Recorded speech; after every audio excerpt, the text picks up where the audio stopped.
Hello and welcome, friends. Welcome to another special episode where I celebrate 1 year of activity on YouTube. This time, I will show you my Italian fountain pen collection, current collection.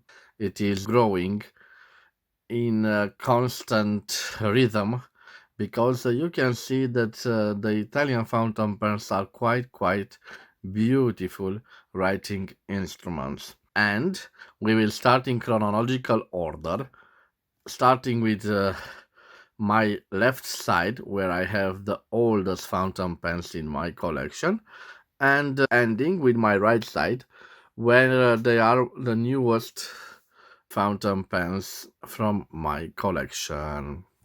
Okay, I will start with a beautiful and rare fountain pen. This is an Aurora from the late 1920s.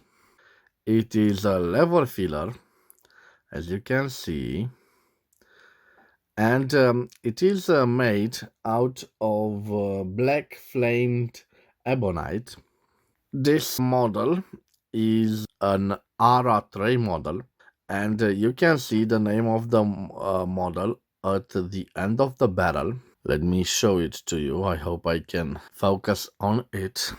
Yes, right here on the top we have Ara. Now you can see Ara 3. Okay, this beautiful writing instrument, it is the oldest in my collection. It's quite a rare model. It has these beautiful trims, gold-plated trims. But unfortunate, it has a little flaw. As you can see, it is fitted, but with a replacement nib from Omas, an EF nib, gold-plated nib. And of course, this is a replacement nib. It's not the original ARA nib, but it writes wonderfully. And I'm quite proud of this little fountain pen. Let me see here. Fabbrica Aurora, italiana, di penne a serbatoio. A beautiful example, one of the nicest Italian fountain pens from my collection. And this will be followed up with the next fountain pen. This is quite a wonderful fountain pen, the most beautiful and the most expensive Italian fountain pen in my collection, and certainly the rarest one. I present to you an Omas Extra from 1932, a lever filler, a wonderful fountain pen, a medium-sized fountain pen in its cylindrical version. They were also producing the faceted version. This is a wonderful celluloid in green pearl pattern, and it's simply wonderful. It is equipped indeed with its original nib, which makes it quite valuable. I think that this model costs around 1,000 euros, maybe more expensive. A wonderful fountain pen from 1932. And now we have a large fountain pen, and you can see it compared with the other fountain pens on the table. It has quite a large dimension to it. And this is one of my favorite fountain pens because, as you can see, it is the Scotland pen. Here, the Scotland pen, self-filling. So all the names are in English, including the wonderful big nib. The Scotland 14 karat made in England. The only problem it needs a nib meister because you can see that the tines are misaligned. I hope you can see.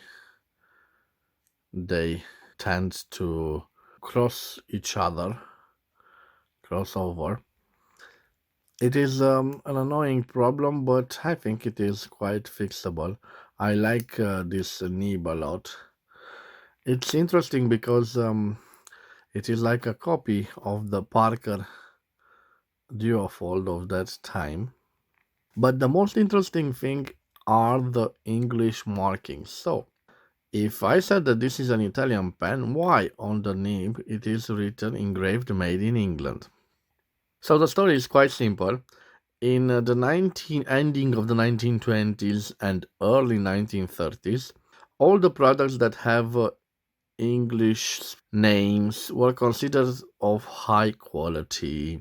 And this is the reason that, in a way, the early marketing tried to sell Italian products but with English sounding names to boost the sales. Of course, with the regime of Mussolini, which put a lot of attention or on the nationalist side of Italy. You know, Benito Mussolini had a great lust for conquer. It considered the it considered its country to be a successor of the Roman Empire, and it promoted all the Latin sounding names.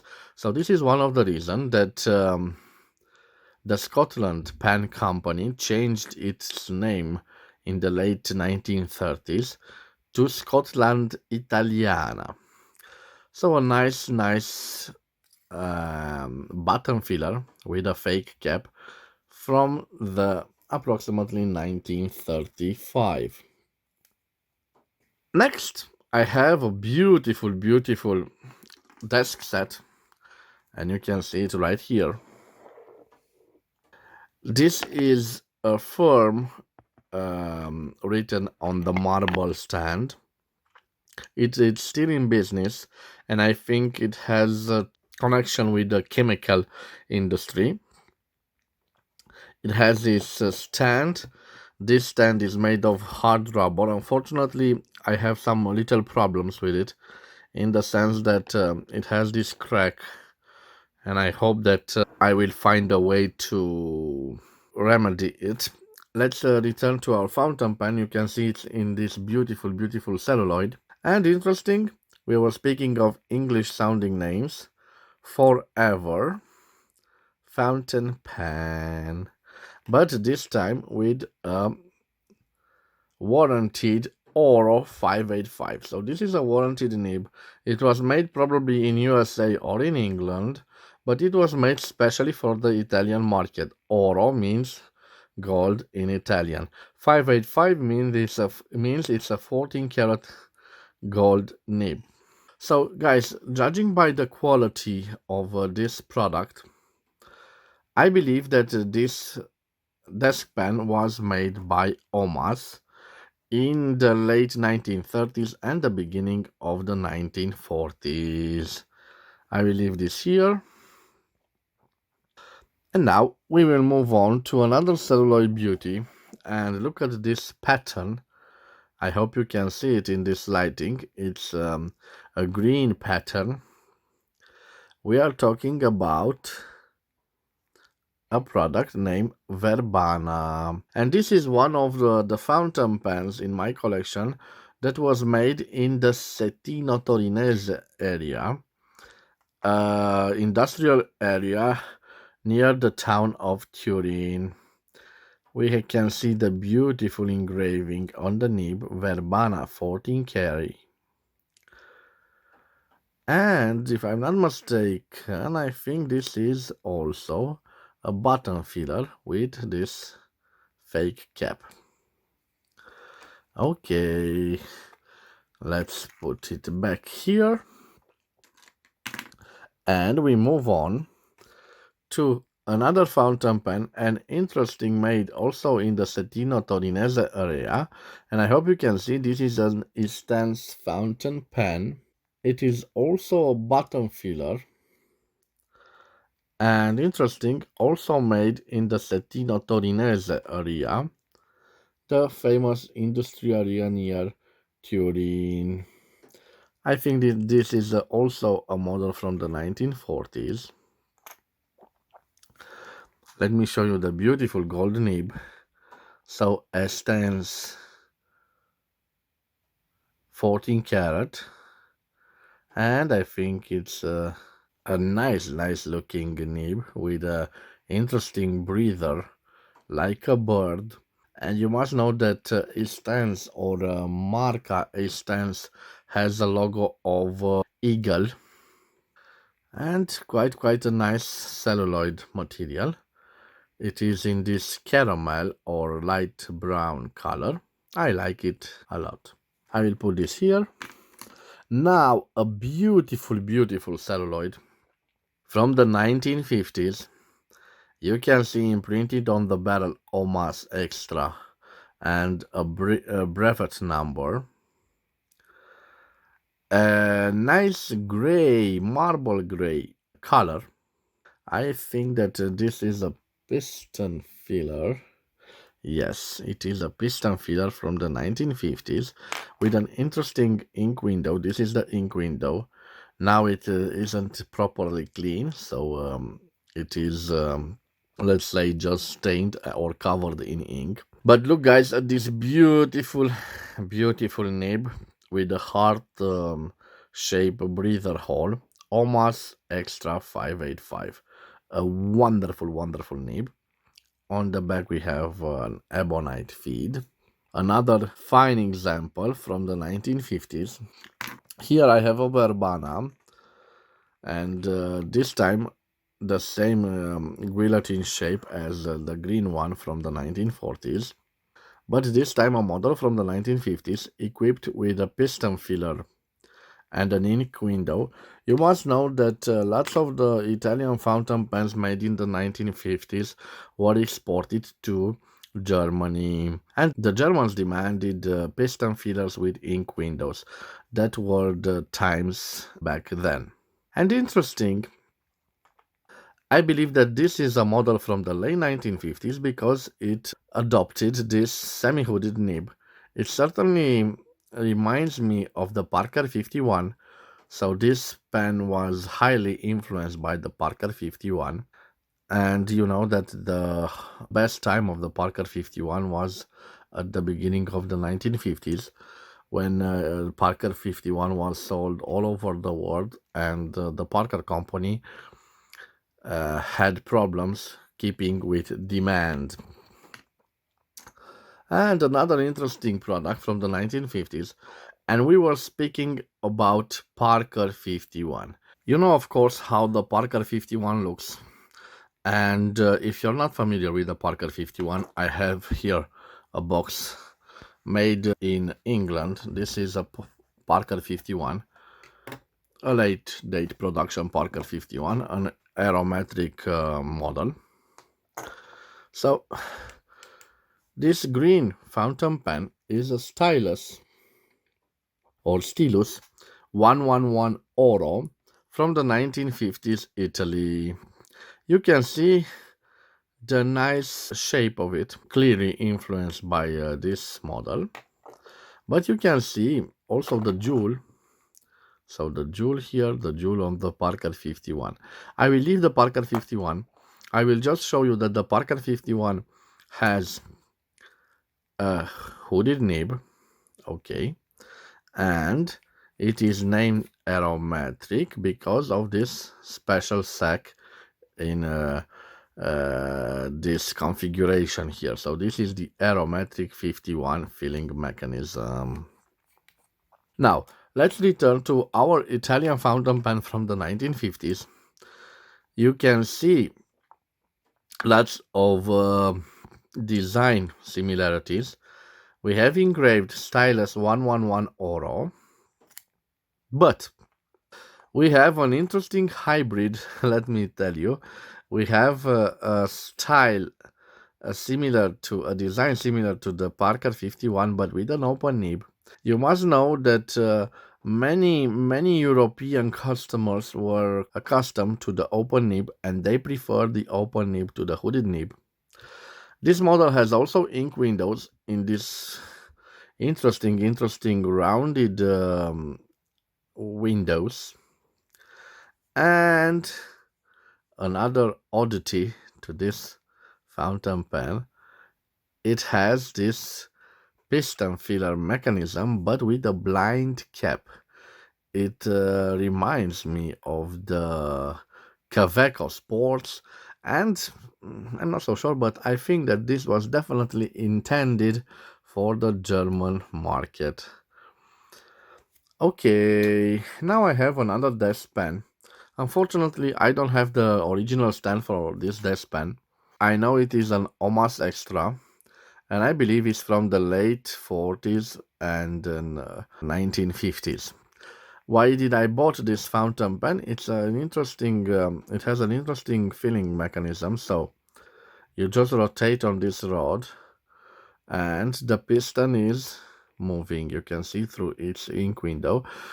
As you can probably notice, this piston it lacks the wooden cork at the end of the piston, so it doesn't draw ink. But I use it like a dip pen because of this wonderful nib. Look at it.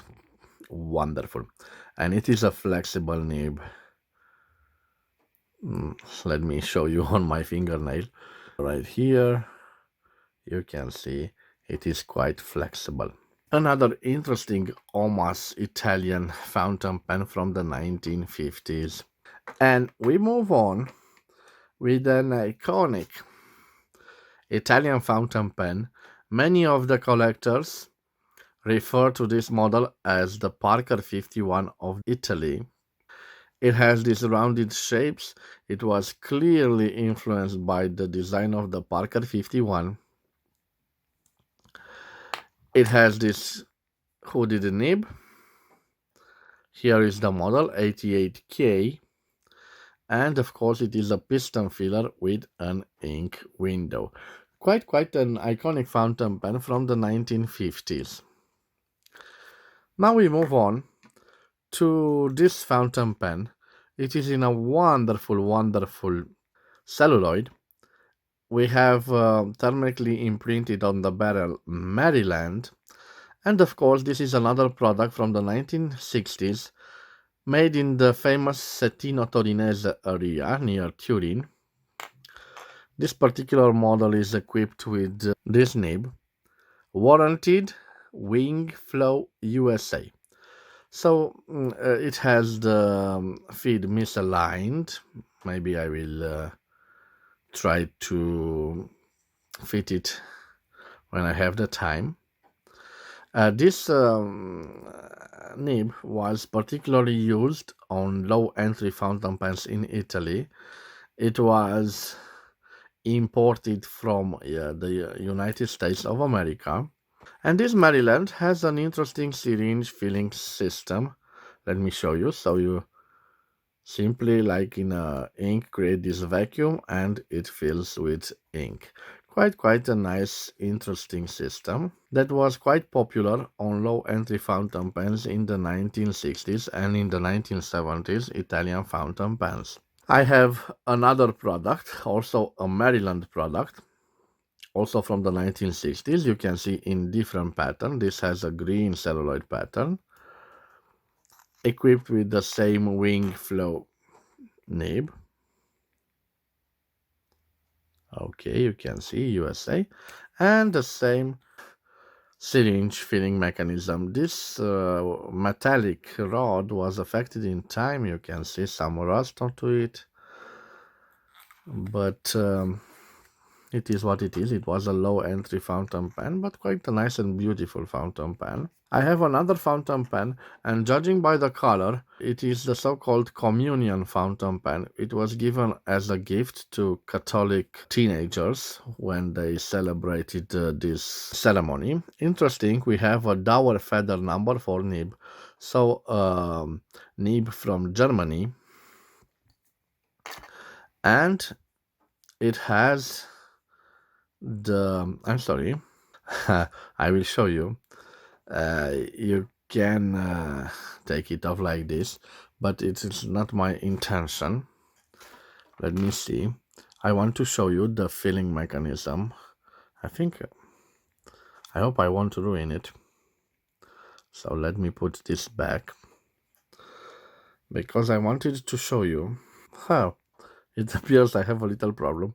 So, guys, it should have the same syringe filling mechanism, but I'm having trouble opening the barrel section for you, and it just okay. So I will put this back, and we will move on to a 1970s product, a Universal product. Universal was an Italian fountain pen manufacturer. This has this interesting design of the nib, and it has the same filling mechanism. This is inked.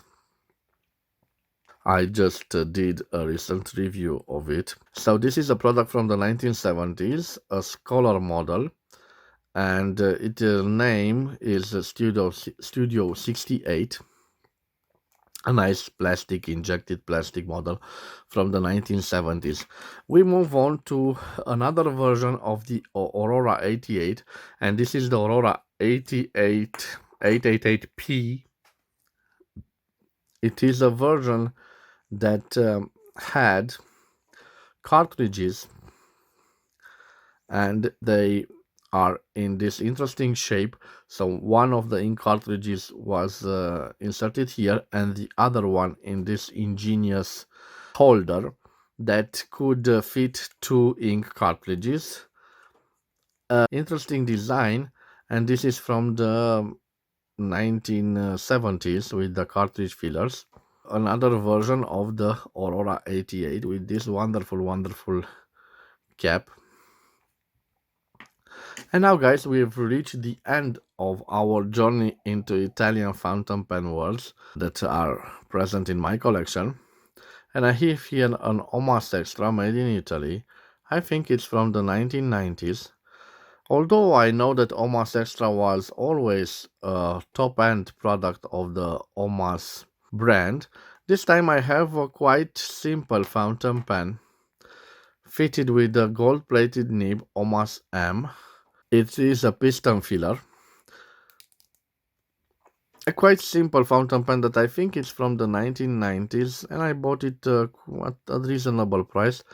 You can see the teeth mark at the end of it, which shows it was used by a student or a scholar, and it is an affordable Omas Extra fountain pen from the 1990s. So, guys, this is my collection of Italian fountain pens. I hope you've enjoyed this episode. If you did, please subscribe to my channel to support my activity. I want to wish you to have a nice day wherever you are. Thank you for your time and thank you for watching this video. Of course, we will see you again tomorrow. Till then, bye bye, and please take care of yourselves.